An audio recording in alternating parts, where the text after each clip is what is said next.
I wait on the bed with bated breath, my fingers nervously fidgeting with the ribbon on my apron baby doll lingerie. It's the sexiest thing I've ever worn for a man, and I'm more than a little uncomfortable in it. If I had known how I would feel now when I was buying it, I would have gone with a nightgown or something else far less revealing and far more frumpy.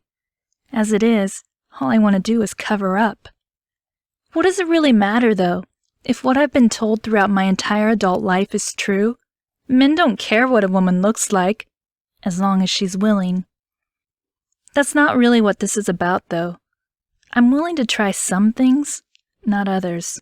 Not most of the things that were on the order form I scanned through before I came here.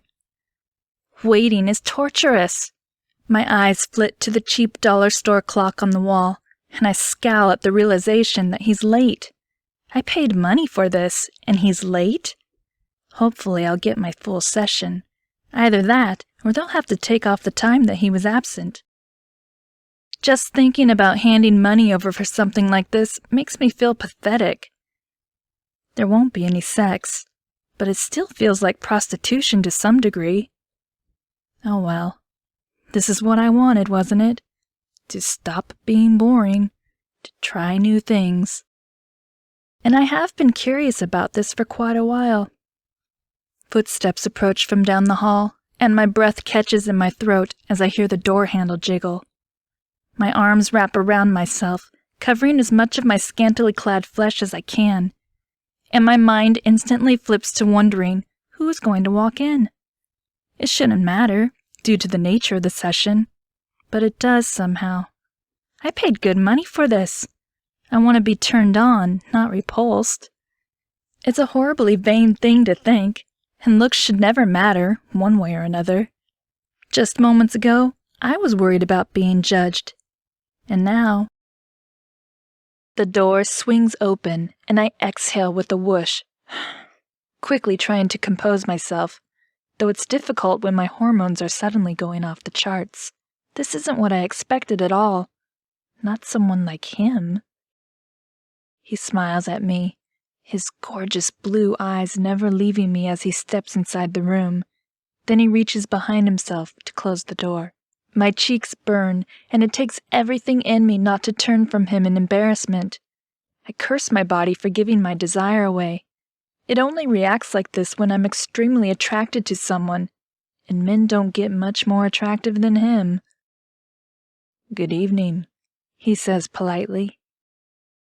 "Hi," I reply shyly, staring at the back of his suit as he bolts the door. To be honest, I expected him to be wearing leathers. Isn't that half of what BDSM is about? The dress code? Leathers and vinyl and tight shirts and harnesses? This guy looks like he might have just gotten off from work. His style is impeccable. There's not so much as a wrinkle on the dark gray business suit he's wearing. His hair is almost black, and it's gelled to be mussy, but still it's kept, one step above just fucked sexy. He's tall and broad, and all I keep wondering is if I'm going to get to see him naked, or at least close to naked. Shirtless will do. Finding out if he wears boxers or briefs, even better.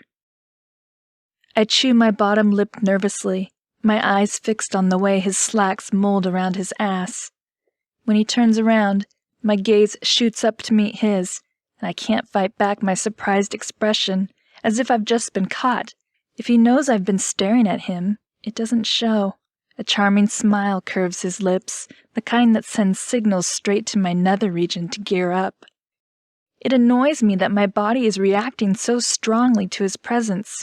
Perhaps it's because I'm so attracted to him, but also because I know those large, deft hands will eventually be touching me. Just thinking about it makes my sex clench. It makes me wish I would have signed up for more than what I did. I couldn't be sure, though, at the time if I'd actually want it. If I'd actually want him.